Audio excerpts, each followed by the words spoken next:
Let me show you how we take care of our equipment after harvest. So I'm about to pull the combine outside. It's about the last thing we have left for major cleanup. Corn head's all cleaned up, just got to put it away. I pulled all the shields off the combine. I got another pile on the other wall, cleaned them, scrubbed them all up yesterday. They're good to go.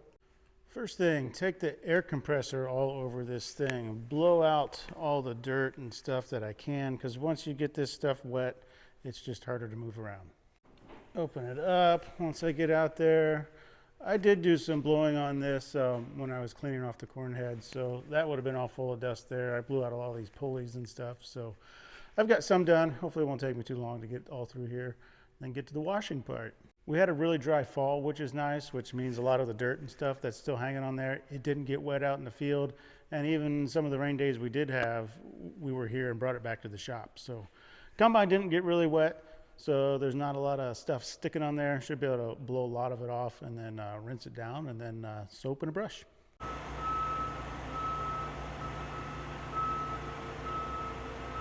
Gear for this job: protect my eyes, my nose, my lungs, because I've cut my eyeball and got infected eyeballs a bunch of times from being around the combine. So good to go here. Audio book, put those in, good to go. All right, let's get this thing blown off. You kind of start under the body panels, like actually inside on the machine. That's where all the dirt hangs up. Kind of keep going back and forth from one side to the other, because you kind of shoot stuff over to one side and back, and you just keep going back and forth till you get it done. Bunch of little nooks and crannies there. Try to find them all. Now I'm giving it one more quick rinse there before I close the body panels.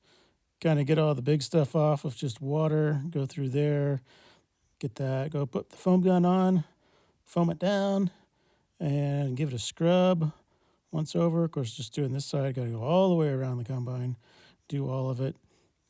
Get a good scrub there, get the wheels and the tracks, hose it down. So I've been all over this thing several times, blown it from the inside out, blown everything with the compressor and the leaf blower on the outside, power washed inside, over one way, back the other way. Kind of keep shoving stuff back and forth till I think it's pretty clean, and then scrub the outside. So what do we do now?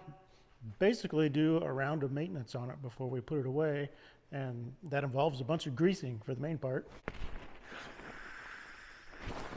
So if you've been watching all year, you know we've been using Mystic all year, working with them, so that's what I'm gonna grease the combine with. It's in pretty much everything now.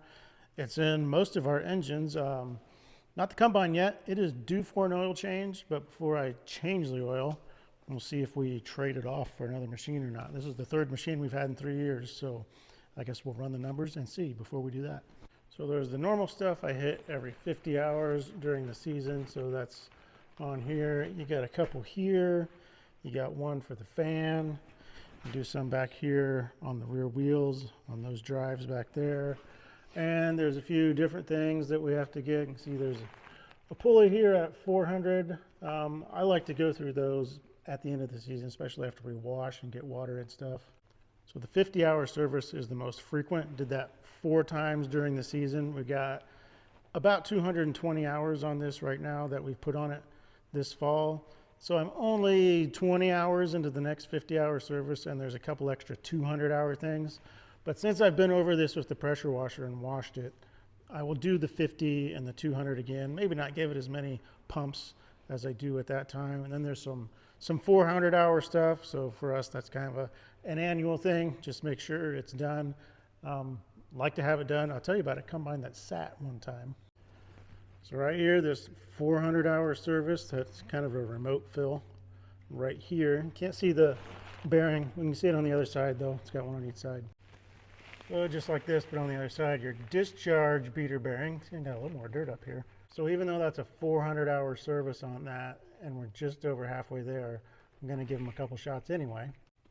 Back in 2019, different combine, we had bought a combine that was 2 years old, but it only done one harvest. So it sat on a dealer lot for an entire season. What happened the second day of harvest was that discharge beater bearing got hot, started a little fire, didn't burn the combine down, but it burned the main wiring harness into. So that big, like 2.5 inch harness there, that got burnt into. That was a problem.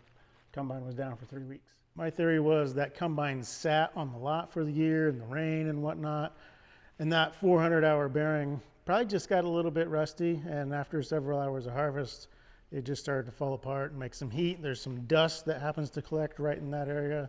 That didn't help, and the electrical made things keep going. Had the fire department out and everything, but we did get the combine back. But that's the reason I like to go ahead and grease things at the end of the year, even if we're not at that hour mark. Wouldn't be a good grease job if you didn't run out partway through.